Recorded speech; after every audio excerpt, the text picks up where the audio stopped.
천사의 아침 방문을 찾아오신 여러분을 환영합니다. 오늘도 아침 예배 말씀으로 믿음과 위로의 시간을 갖게 되길 바랍니다. 오늘도 아침 예배에 찾아오신 모든 성도님들을 진심으로 환영합니다. 오늘도 하나님을 찾는 갈급한 마음을 가지고 주님께 나아가는 성도님들이 되시기를 간절히 바랍니다. 다 함께 기도하겠습니다. 하늘에 계신 아버지, 오늘 아침도 간증과 찬미를 주님께 올려드릴 수 있도록 모든 것을 허락해 주심에 감사드립니다. 오늘 아침 예배를 통해서 우리 속에 잘못된 것들을 전부 버리고 주님께서 주시는 보물을 취할 수 있도록 저희를 인도하여 주시옵소서. 오늘도 권면해 주시는 목사님의 건강과 마지막 사명 선교 사업을 붙잡아 주시고 예배에 참여하는 모든 성도들에게 성령께서 함께하여 주셔서 듣는 말씀을 깨달아 알고 순종할 수 있도록 도와주시옵소서. 추수 때에 알곡으로 익어갈 수 있도록 인도하여 주시옵소서. 예수님의 이름으로 기도드립니다. 아멘. 오늘 우리가 하나님의 자비로운 돕는 손이라는 말씀을 묵상하겠습니다. 하나님께서는 이 세상에 어려운 자들을, 가난한 자들을, 힘들어서 고통하는 자들을 도와줄 수 있는 손이 필요합니다. 오늘 이 말씀을 묵상하겠습니다. 구원은 하나님의 자비에서 시작됩니다.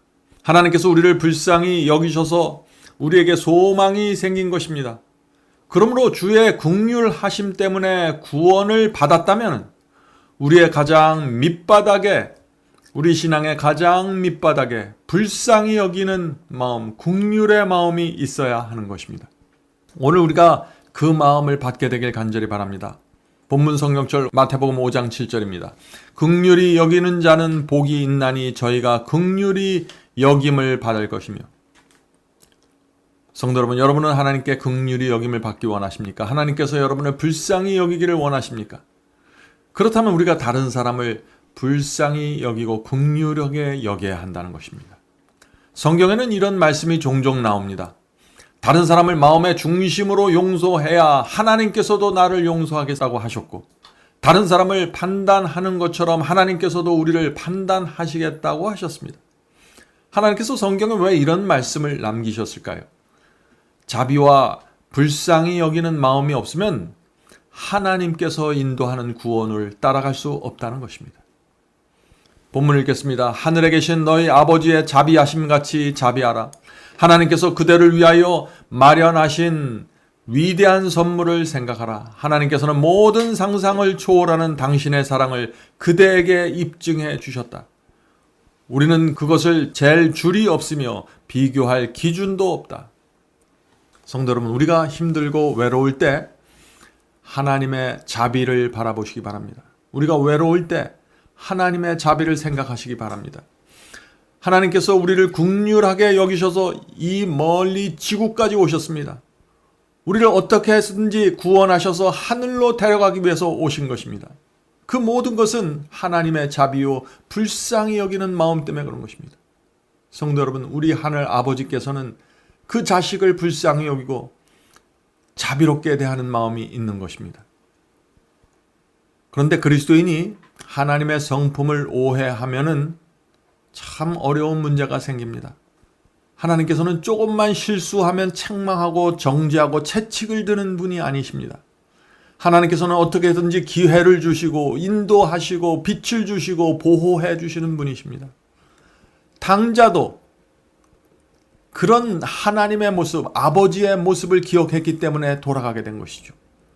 당자도 아버지의 성품과 사랑을 기억했기 때문에, 그 자비를 기억했기 때문에 용기를 내고 믿음을 가지고 대주 우리에서 일어나 집으로 돌아갔던 것입니다. 성도 여러분, 하나님을 생각할 때 우리의 마음속에, 저와 여러분의 마음속에 무엇이 가장 먼저 생각이 납니까? 제일 먼저 자비와 사랑과 은혜가 기억나야 하는 것입니다. 그런 사람은 반드시 하나님께 돌아가게 될 것입니다. 본문 읽겠습니다. 하나님께서는 증여와 헌물을 통하여 감사가 흘러나가도록 그대를 초청하신다. 성도 여러분, 하나님께 대한 우리의 감사가 우리로부터 흘러나가는데 그 방법이 무엇이에요? 증여, 다른 사람에게 나눠주고 헌물을 드리고 헌금을 내는 이런 모든 자비의 손길을 통해서 우리 마음속에 있는 감사를 표현하라고 말하시는 것입니다. 그분께서는 그대가 그분의 자비로운 돕는 손이 되도록 요청하신다. 그대는 그대를 위하여 그처럼 많은 일을 행하신 그리스도의 요구를 거절할 수 있겠는가? 성도 여러분, 우리가 하나님의 은혜를 알면 우리 속에 자비와 불쌍히 여기는 정신이 생기게 되는 것입니다. 나를 이 어둠의 수렁에서 건져서 인도하신 하나님을 알면 도와주는 손을 갖게 되는 것입니다. 성도 여러분, 하나님께서는 당신을 따르는 성도들을 통해서 이 세상에 하나님의 자비가 전달되기 원하시는 것입니다. 그것이 하나님의 뜻입니다. 그래서 성령께서 우리의 눈을 열어주셔서 도움이 필요한 사람의 누구인지 어디에 있는지 보여주시는 것입니다. 왜 보여주실까요? 자비와 긍휼의 마음을 도움을 주라고 보여주시는 것입니다. 그것이 하나님께서 성령을 통해서 이 세상에 가난하고 어려운 자들을 도우시는 방법입니다. 우리를 그 도움의 통로로 사용하시는 것입니다. 본문 읽겠습니다. 그리스도께서는 불행을 목도하고 오셨다. 그분의 부드러운 동정심이 그대의 마음에 자리 잡게 하라. 하나님의 자녀들의 고통을 경감시킬 수 있는 자부정을 실천하라. 성도 여러분, 구원이 무엇입니까? 하나님의 뜻과 진리를 분명하게 깨닫고 말씀대로 사는 것이 구원입니다. 그러나 동시에 우리는 하나님의 성품을 가져야 하는 것입니다. 진리와 하나님의 성품이 나란히 같이 가야 되는 것입니다. 하나가 되어야 되는 것입니다. 그래서 불쌍한 사람을 보았을 때 불쌍히 여기는 마음이 나와야 되는 것입니다. 실수하고 넘어진 사람을 보았을 때 위로하고 일으켜주는 마음이 나와야 되는 것입니다. 성도 여러분, 진리는 하나님의 성품과 함께 가는 것입니다. 하나님의 성품 없이 진리는 빛으로 전달될 수 없기 때문입니다. 그런데 문제가 있죠. 문제는 하나님의 성품은 우리 힘으로 어떻게 만들어낼 수 있는 것이 아닙니다. 그것은 받는 것입니다. 성령께서 그래서 필요한 것입니다. 성령께서 우리의 마음을 감동시키고 은혜롭게 해 주셔야 합니다. 우리가 정말 간절히 원하면은 성령께서 우리의 완악한 마음을 뒤집어 엎으시고 하늘의 마음을 주십니다. 이것은 실제로 일어나는 일입니다. 우리가 마음을 열고 성령의 역사를 구하면 전에 없었던 동정심이 우리 속에서 나오게 되는 것입니다. 불쌍히 여기는 마음이 나오는 것입니다. 이것은 날마다 이루어질 수 있는 하늘의 기적입니다. 원하는 사람들에게 말이죠. 본문을 읽겠습니다. 주께서는 무력하고 궁핍한 가운데서 우리의 봉사를 요구하는 가난한 사람들이 우리 옆에 둘러있는 일이 필요함을 아셨다. 그들은 그리스도인의 품성을 완성하는 일에 있어서 우리에게 도움이 될 것이다. 왜냐하면 그들의 식탁에 놓을 식물과 그들의 몸에 걸칠 옷을 제공하는 일을 통해서 우리는 그리스도의 품성의 속성을 개발할 수 있을 것이기 때문이다. 여기 놀라운 말씀이 나오죠. 무슨 뜻입니까? 하나님께서 우리 주변에 의도적으로 가난하고 도움이 필요한 사람들을 두시겠다는 것입니다. 이유가 무엇이라고 했습니까? 불쌍히 여기고 긍휼히 여기는 마음을 받게 하고 훈련하게 하기 위해서 하나님께서 우리 주변에 그런 분들을 놓아두신다는 것이죠. 성도 여러분, 하나님의 성품을 담는 방법을 이해하셔야 됩니다. 하나님께서 우리 주변에 어려운 영혼들을 두시는 것입니다. 그것을 통해서 우리의 마음을 훈련시키고 필요를, 우리의 간절함을 불러일으키는 것입니다. 자비와 동정을 베풀고 연습하고 훈련하는 기회, 그것을 베풀어 주신다는 것입니다. 어떻게 해요? 가난하고 어렵고 억울한 자들을 우리 주변에 둬서 그들을 도와주고 동정하고 붙들어주는 마음을 훈련시켜 주신다는 것입니다. 성도 여러분, 잊지 마십시오. 인생은 나그네 길입니다. 하늘 가는 훈련 학교입니다. 우리는 이 나그네가 모여있는 이 훈련 학교에서 하늘의 성품과 신앙을 배워야 하는 것입니다. 본문을 읽겠습니다. 우리 가운데 가난한 자들이 없다면 우리는 많은 것을 잃게 될 것이다. 가난한 자들이 우리 주변에 없다면 많은 것을 잃겠다고 했는데 무엇을 잃어버릴까요? 계속해서 읽겠습니다. 이는 그리스도인의 품성을 완성하기 위하여 우리의 자아가 부인되어야 하기 때문이다. 놀라운 말씀이죠. 우리 주변에 가난한 분들이 없으면 우리는 우리가 어떤 사람인지 모르게 됩니다. 내가 주님을 믿는다고 하지만 얼마나 이기적이고 긍휼히 여기는 정신이 부족한지 모르게 되는 것입니다. 성도 여러분, 사람의 본성은 누구나 교만하고 이기적입니다. 자기밖에 모릅니다. 그래서 하나님께서 성령을 우리에게 보내주시는 것입니다. 성령을 통해서 우리의 양심이 살아나야 하는 것입니다. 그러면 어려운 자들을 눈에 보이게 되는 것입니다. 도와주고 싶은 충동과 소원을 갖게 됩니다. 성도 여러분, 우리 속에 이런 변화가 생기면 그것은 성령의 역사입니다. 성령 하나님께서 내 속에 오셔서 새로운 마음을 주시고 역사하시는 것입니다. 그런 역사가 이루어질 때 우리가 어떻게 해야 될까요? 감사한 마음으로, 소중한 마음으로 그 성령의 역사를 받아들이고 따라가야 하는 것입니다. 본문 읽겠습니다. 영광의 주이신 그리스도께서는 친히 슬픔의 사람으로 이 세상에 계셨으며 고통을 잊게 하셨다. 그분께서는 필요와 궁핍의 의미를 아셨다. 가난에 시달린 아이였던 그리스도께서는 자아 부정의 원칙을 실천하셨다. 그분께서는 타락하고 가련한 인간을 돕기 위해 오셨다. 그러므로 그분께서는 당신께서 재물을 맡겨주신 당신의 추종자들도 그들 자신의 가상적인 부족을 보지 말고 다른 사람들의 필요를 도와주는 일에 관대하기를 기대하신다. 성도 여러분, 저처럼 이렇게 설교에 집중하고 있는 사람은 참 부끄러운 말이지만은 예수께서는 가르치고 설교하신 시간보다 어려운 자들을 돕고 병든 자를 고쳐주시는 데 훨씬 더 많은 시간을 사용하셨습니다. 예수께서는 가난하셨고 필요와 궁핍이 무엇인지 친히 경험하셨습니다. 그래서 늘 주변에 있는 어려운 자들을 도와주려고 한 것입니다. 그들이 구원 받든지 못 받든지 그것을 따지지 않고 그들 곁에 가신 것입니다. 우리도 예수님의 그런 마음을 가져야 하는 것입니다. 바울은 너희 가운데 이 마음을 품으라 이는 곧 그리스도 예수의 마음이니. 성도 여러분, 우리는 예수님의 마음을 품어야 합니다. 예수님의 마음이 어떤 마음입니까? 진리를 사랑하는 마음입니다. 어려운 자를 볼 때 아파하는 마음입니다. 하나님께 충성하는 마음입니다. 거짓을 거절하는 마음입니다. 의를 사랑하는 마음입니다. 어려운 자들을 붙잡아주는 마음입니다. 이런 모든 마음이 하나로 엮여져 있는 마음이 예수의 마음입니다. 성도 여러분, 어떻게 하면 우리가 이 마음을 받을 수 있을까요? 성령께서 역사하셔야 하는 것입니다. 성령께서 우리의 생애를 통해서 하나씩 가르쳐 주실 때 따라가야 하는 것입니다. 가장 먼저 진리가 무엇인지 깨달아야 합니다. 죄를 버리고 회개해야 합니다. 이것이 성령의 역사하실 때 가장 먼저 일어나는 경험입니다. 성령께서는 우리의 인생을 통해서 다양한 경험을 하게 하십니다. 그래서 예수께서 갖고 계셨던 그 마음이 무엇인지 점점 더 분명하게 볼 수 있게 도와주십니다. 성령의 역사를 따라가는 사람들은 그래서 예수의 마음을 항상 바라보고 사모하면서 살게 되어 있는 것입니다. 성도 여러분, 지금 내 경험이 부족하고 성품이 부족하다고 염려하지 마십시오. 이제부터 하나씩 시작하시면 됩니다. 마음을 열고 진리가 무엇인지, 하나님의 뜻이 무엇인지 살피는 일부터 시작하십시오. 그러면 거기서부터 성령께서 하나씩 보여주시고 역사하면서 살아있는 경험으로 인도해 주시는 것입니다.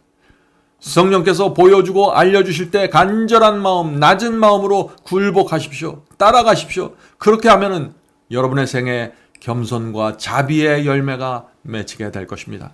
자, 마지막 문단 읽겠습니다. 돈을 쓸 때 예수께서 그대의 입장이었다면 어떻게 하셨을까 생각하라. 참 재미있는 말씀이시죠? 여러분이 우리가 재물을 사용할 때 예수께서 내 입장이었으면 이 돈을 어떻게 사용했을까 생각해 보라는 것입니다. 그분께서는 당신을 따르는 자들이 당신의 자아 부정과 자아 희생의 발자국을 따르도록 요청하신다. 주께서는 우리에게 자아 부정과 자아 희생을 요구하십니다. 나를 부인하고 나를 희생하면서 주님을 따라야 한다는 그 거룩한 부르심이 저와 여러분 모두에게 지금 있는 것입니다. 응답하기를 제가 간절히 바랍니다. 그리스도의 인의 품성은 그리스도의 품성을 닮아야 한다. 그분의 생에 나타났던 것과 동일한 사랑과 은혜와 이타적인 자선이 그분을 따르는 자들의 생애를 특징 지어야 한다. 성도 여러분, 오늘 말씀을 살펴보면서 무엇을 느끼셨습니까? 우리처럼 부족한 사람들이 어떻게 그리스도를 닮을 수 있을까요? 이 질문은 지난 2000년 동안 모든 그리스도인들이 했던 질문입니다. 오늘 우리는 이 질문에 대한 대답을 예수께서 주신 그 열 처녀의 비유에서 좀 찾아보려고 합니다. 이것이 오늘 말씀의 결론입니다. 마태복음 25장 3절 4절입니다. 마태복음 25장 3절 4절. 미련한 자들은 등을 가지되 기름을 가지지 아니하고 슬기로운 자들은 그릇에 기름을 담아 등과 함께 가져갔더니. 자, 주의 재림을 준비하는 두 무리가 교회 안에 있습니다. 한 무리는 미련한 처녀이고 다른 무리는 슬기로운 처녀입니다. 자, 미련한 처녀들의 문제가 무엇인가요? 등은 있는데 기름이 없는 것입니다. 자, 등은 있는데 기름이 없다. 이것이 무슨 뜻일까요? 성경 교리와 지식은 있는데 성령이 없다는 것입니다. 등은 주의 말씀입니다. 말씀은 붙잡고 있어요. 그런데 기름이 없다는 것입니다. 그래서 교리와 지식이 내 속에 들어왔지만 죽어있는 나를 살리지 못하는 것입니다. 육신에 붙잡혀 있는 나를 성령으로 끄집어내고 인도하지 못하는 것입니다. 그래서 말씀이, 이 등이 내 경험이 되지 못하는 것입니다. 성도 여러분, 미련한 처녀도 교리와 지식을 갖고 있습니다. 교회에서 배운 것이 있고 설교를 통해서 얻은 지식이 있는 것입니다. 그러나 그것은 다른 사람을 통해서 받은 말씀과 교리입니다. 내 것이 아닙니다, 아직. 그런 등잔에서 나오는 빛은 금세 꺼지고 사라지게 됩니다. 내 것이 필요한 것입니다. 미련한 처녀에게는 하나님과 씨름하면서 붙잡은 말씀이 없습니다. 미련한 처녀에게는 손해보고 희생하면서 붙잡은 말씀이 없는 것입니다. 그래서 지식은 있는데 말씀에 대한 확신이 없는 것입니다. 성도 여러분, 미련한 처녀들도 열심은 있습니다. 주의 재림을 기다린다고 말합니다. 교회 활동에 적극 참여합니다. 그러나 말씀을 읽고 깨달아도 마음을 바치지 않습니다. 십자가의 욕심과 정욕을 못 박지 않습니다. 세상을 버리지 못합니다.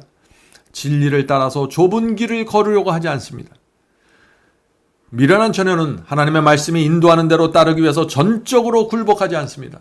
반은 세상을 사랑하고 반은 하나님을 사랑하는 그런 상태에 자꾸 머무르게 되는 것입니다. 그래서 먹든지 마시든지 무엇을 하든지 하나님께 영광을 돌리는 그 전적인 헌신이 나오지 못하는 것입니다. 바로 이것이 등잔은 갖고 있지만 기름이 없는 모습이죠. 성도 여러분, 기름이 부족하면, 성령의 기름이 부족하면 성령의 열매가 맺히지 않게 됩니다. 열매는 나를 위한 것이 아닙니다. 열매는 다른 사람들이 내게 와서 따먹을 수 있게 맺히는 것입니다. 그러므로 열매가 없으면 이웃에게 나눠줄 것이 없게 되는 것입니다. 이웃에게 빛이 될 수 없고 하나님께 영광을 돌릴 수 없는 것입니다. 성도 여러분, 미련한 처녀의 문제가 무엇입니까? 성령의 역사가 어떻게 이루어지는지 모르는 것입니다. 그래서 참된 복음의 경험으로 들어가지 못하는 것입니다. 그래서 자비의 정신이 흘러나오지 못하는 것이죠. 슬기로운 처녀와 미련한 처녀의 차이가 무엇입니까? 결국에는 기름이 있는가 없는가의 차이입니다. 성령이 있는가 없는가로 나눠지는 것입니다. 이제 기도하고 마치겠습니다. 하늘에 계신 아버지, 성령의 기름이 필요합니다. 도와주시옵소서. 저희의 타고난 본성은 하나님의 뜻과 충돌합니다. 그래서 성령께서 저희에게 오셔서 저희의 마음을 부드럽게 해주시고 높아져 있는 교만을 내려쳐 주시옵소서. 하늘에 계신 아버지, 성령께서 저희의 마음을 자비롭게 해 주시옵소서. 어렵고 가난한 자들을 볼 때, 힘겨운 자들을 볼 때 다가가고 싶은 충동, 도와주고 싶은 소원을 가질 수 있도록 역사해 주시옵소서. 성령께서 그렇게 역사하실 때 따라갈 수 있도록 도와주시옵소서. 하늘에 계신 아버지, 오랫동안 주님을 믿었지만 불쌍한 자를 불쌍하게 보지 못하는 그런 마음이 있습니다. 저희를 불쌍히 여겨주시고 긍휼히 여겨주시옵소서. 하나님께서 저희를 도와주시고 일으켜 주셔서 다시 저희 마음속에 믿음을 주시고 용기를 주셔서 다시 시작할 수 있도록 도와주시옵소서. 오늘 이 자리에 모여서 예배드리는 성도들에게 함께하여 주셔서 정말 하나님을 사모하고 하늘을 사모하는 마음을 주셔서 성령께서 저희 속에 들어오셔서 마음껏 역사하실 수 있도록 도와주시옵소서. 이 모든 말씀 예수님의 이름으로 간절히 기도드립니다. 아멘.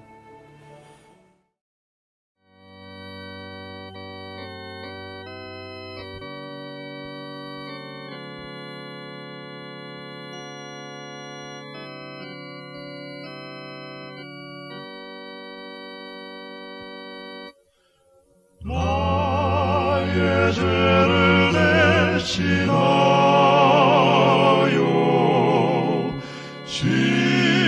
십자가에 달린 주, 내 어찌 주님의 가슴에 못을 칠 수 있을까?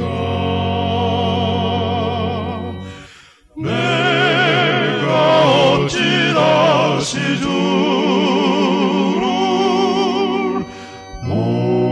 못질할 수 있을까? 한 번만 더 부족하여 다시 고통 들일까? 나를 심히 사랑하사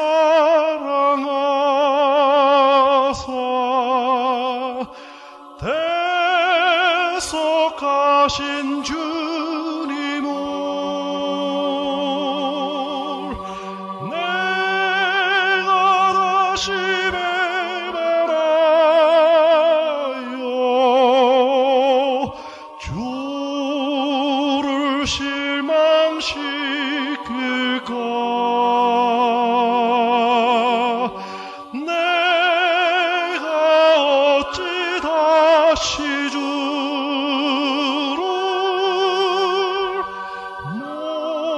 못질할 수 있을까? 한 번만 더 부족하여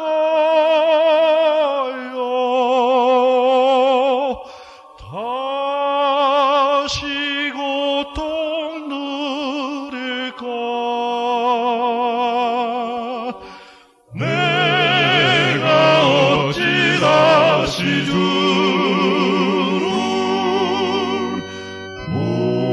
못질할 수 있을까? 한 번만 더 부족하여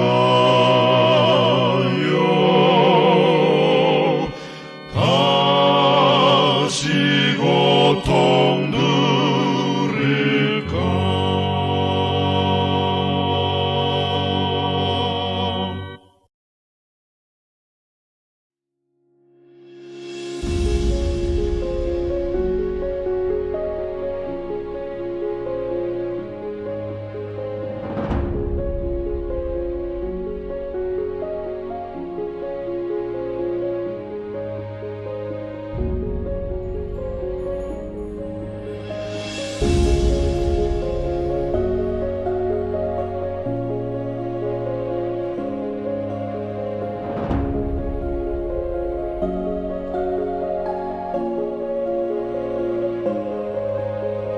아멘.